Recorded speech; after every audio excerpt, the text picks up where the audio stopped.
Selamat pagi saudaraku, Hawewane, salam sejahtera dari Kristus Yesus Tuhan kita.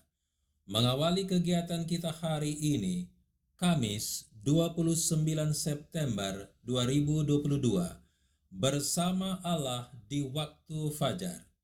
Judul Renungan Pengabdian Paulus. Ayat firman Tuhan dalam Efesus 6 ayat 19 dan 20. Juga untuk aku, supaya kepadaku, jika aku membuka mulutku, dikaruniakan perkataan yang benar, agar dengan keberanian aku memberitakan rahasia Injil yang kulayani sebagai utusan yang dipenjarakan.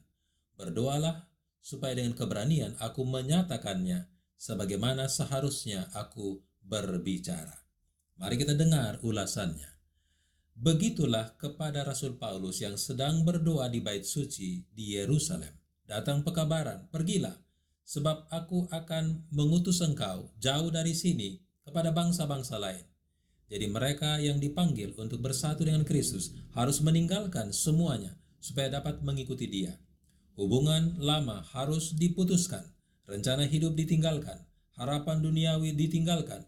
Dengan kerja keras dan air mata, dengan kesepian dan melalui pengorbanan, benih harus ditabur. Mereka yang menyerahkan tubuh, jiwa, dan roh kepada Allah dengan tetap akan menerima karunia jasmani, pikiran, dan kuasa rohani yang baru. Persediaan surga yang tiada habis-habisnya berada di tangan mereka. Kristus mengerahkan nafas rohnya sendiri, nyawa hidupnya sendiri. Roh Kudus mengerahkan tenaganya yang tertinggi untuk bekerja dalam hati dan pikiran. Kasih karunia Allah memperbesar dan memperbanyak kecakapan mereka, dan setiap penyempurnaan sifat ilahi menjadi bantuan bagi mereka dalam pekerjaan penyelamatan jiwa.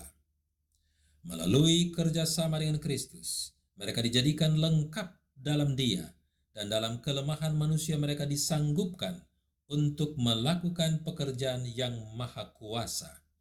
Banyak yang tidak memperhatikan dan menghargai betapa besar pengaruh setiap orang untuk kebaikan atau kejahatan.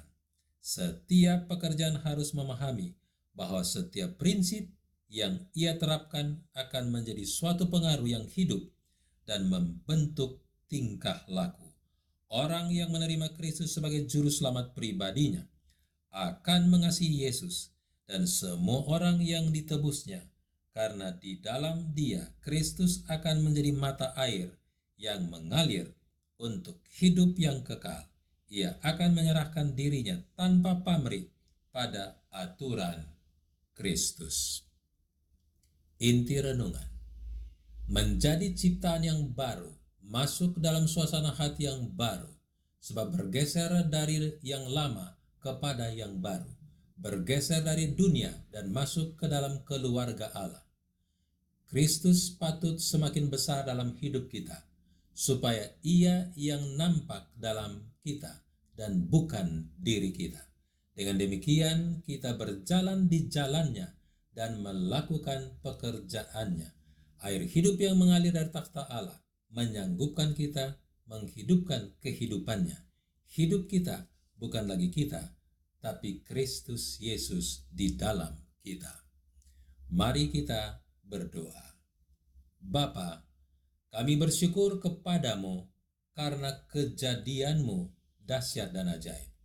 Engkau jadikan kami juru kabar Injil yang kekal. Bentuklah kami Tuhan sekarang, karena kami berdoa dalam nama Yesus Kristus. Amin. Demikian perenungan kita hari ini.